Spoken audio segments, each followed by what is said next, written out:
your aunts and your mother have created such a illustrious career in track and field, but there's also a name that's attached to them that is a famous figure in culture, Joe Clark. Yes. What do you know about Joe, like from your perspective, right?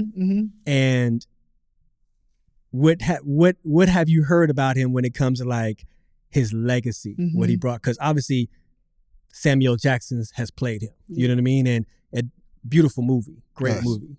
You know, was it? No, Samuel wasn't Samuel. It was Morgan Freeman. Morgan Freeman. Yeah, Morgan Freeman. Exactly. So on the biography, yeah. What was your take on that? Yeah, like my grandfather, like Papa, he's just electric. Like he is just a one of a kind guy. Like the way he's played in the movie is pretty spot on to what I experienced. And like from hearing from the kids that, you know, like even like people be like, oh, I went to, you know, school at your grandfather's school. And, you know, like he was crazy and he locked me out and he did this. And I'm like, yeah, I mean, he basically does the same thing to me too. Like it's the same. So yeah, he definitely had a legacy and a culture, and he was like a big figure, obviously in the Black community as well. Just like showing like, you know, he didn't come from much, and he was so successful and you know, in education. And I think that that's like even like just really important. I think that's why I, you know, value education so highly too. Cause you know, Papa was not, he's like, send me your grades immediately. Like send me a report card. Like that's the first thing he would ask. Like he would always be like, let me see your report card and let me see your nails. Like, how do you carry yourself? Like, how do you, you know, show up? Like, how do you present yourself? Like he had those just important aspects that I still carry on today. Oh, he said like, report card and nails? Yeah, report card, like, let me see your nails. That's real old school. What my grandma used to say, he said, you wanna see if a girl clean? Look at her toes and look at her hands. So my grandma used to say that to me all the time. Yeah. So that probably means that if it was reversed, he probably gonna say, let me, as if it's a guy, right? Yeah. Don't come in with no guy with no dusty shoes or broke down shoes. And a haircut. Oh, he would. And a haircut. Oh my gosh, my little cousin, he'd be like, see that head? Like, so yeah, like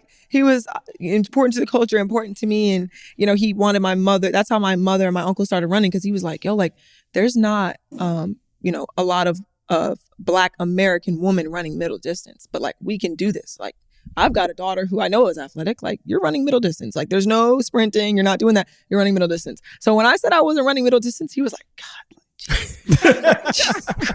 like gosh, she's just one of everybody else. Like, and but now like even since my mom has done it, like now seeing a thing Mo, like Ajay Wilson, like, you know, America's and Raven Rogers and so many more who've just like really restored the like American 800-meter woman as a Black woman, strong Black woman competing at a high level. And it's cool to see like kind of the legacy that like my grandfather started to my parents and like how it's been going down. So yeah. That's a beautiful thing. That's a beautiful thing. But thank you. I used to watch that movie all the time, man. Me and my homeboy back at home, we used to say, Mr. Clark, they beating up Kid Ray. You smoke crack, don't you? Well, then jump. Listen, growing up, I used to watch that movie all the time. All the time. That's funny. It's a beautiful movie.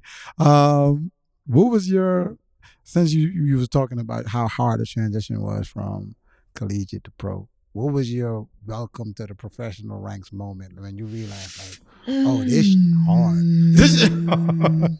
What was that moment when you like realized like, oh, this is hard? Yeah. That's a okay, so my actual first pro race, Milrose Games, I won. So I was like, all right, man, like we doing all right. Okay. Woo. And then the next week I go to USA's and I do not win. And not only do I not win, I like Alexis won by probably like I ran 51 something, she ran 50 point something. Okay. And so I was like, dang, like indoors I'm usually like pretty fast. But like, okay, like it's all right. Like let me go to Worlds. Like, well, you know, we'll shake back. So we get to World Indoors and it's like Femke Bol and Klaver. Mm-hmm. And, you know, I have, you know, a lot of respect for all those girls. You know, they compete at a high level always and they always bring it.